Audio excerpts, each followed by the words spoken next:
நம்ம தமிழ் படங்கள்ல பாத்தீங்கன்னா பல அப்சசிவான ஃபீமேல் கேரக்டர்ஸ் இருக்கும். வல்லவன் படம் ரீமா சென்னு, படையப்பா படம் நீலாம்பரி, அப்புறம் ஒரு படத்துல எப்ப வரீங்கன்னு கேட்பாங்கல்ல அந்த பொண்ணு. இதே மாதிரி ரியல் லைஃப்ல ஒரு பொண்ணு இருந்தாங்க.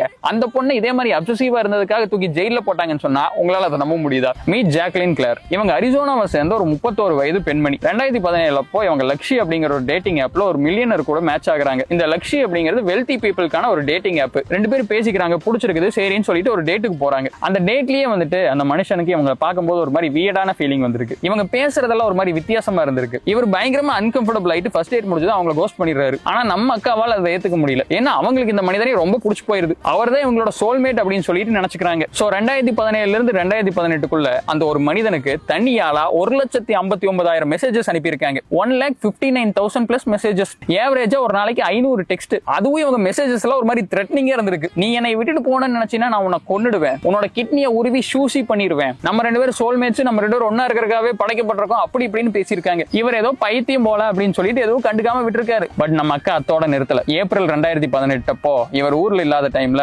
அவரோட வீட்டுல போய் அவரோட பாத்ரூம்லயே குளிச்சிருக்காங்க. கையில ஒரு கத்தியை வச்சுட்டு உட்கார்ந்து இருந்திருக்காங்க. இவர் அதை பார்த்து பயந்துகிட்டு உடனே போலீஸ் கிட்ட சொல்ல போலீஸ் வந்து இவங்க பிடிச்சிடறாங்க. ஆபீசர்ஸ் போயிட்டு இவங்க கிட்ட கேட்டப்போ நான் அவரை எதுவுமே ஹர்ட் பண்ண மாட்டேன், அவர் கூட இருக்கிறதுக்கு எனக்கு ஆசை, அவர் பக்கத்துல இருக்கிற எனக்கு ஆசை, அதனாலதான் இப்படி பண்ற அப்படிங்கிற மாதிரி சொல்லியிருக்காங்க. என் இதயம் என்ன கூறியதோ அதைத்தான் ஆபீசர் நான் செய்தேன் அப்படின்னு இருக்காங்க. தென் இவங்க டெஸ்ட் பண்ணி பார்க்கும்போது தெரிஞ்சிருக்கு இவங்களுக்கு சில மென்டல் இஷ்யூஸ் இருந்திருக்கு. சோ அடுத்த 5 வருஷத்துக்கு அவங்க மென்டல் ஹாஸ்பிட்டல் வந்திருக்காங்க. தென் இந்த பிப்ரவரி 2023 அப்போ அவங்களுக்கு 10 வருஷம் தண்டனை கொடுத்திருக்காங்க. ஸ்டாக்கிங், கிரிமினல் ட்ரெஸ்பாசிங், த்ரெட்டனிங் சொல்லிட்டு வெவ்வேறு செக்ஷன்ல இவங்க மேல கேஸ் போட்டிருக்காங்க. ஒரு மனுஷி அவளோட லவ் எக்ஸ்பிரஸ் பண்றது அவ்வளவு தப்பான ஒரு விஷயமா ஃப்ரெண்ட்ஸ்? இதுக்கு போய் இப்படி 10 வருஷம் ஜெயில போட்டாங்களே. ரீசெண்டா வார்த்தமிழாவுக்கு போயிருந்த ஃப்ரெண்ட்ஸ் அங்க வந்துட்டு உங்களுக்கு எப்படிப்பட்ட மனைவி வேண்டும் அப்படிங்கிற மாதிரி கேட்டிருந்தாங்க. This is my type, I like my பெண்கள் அப்சஸ்ட்.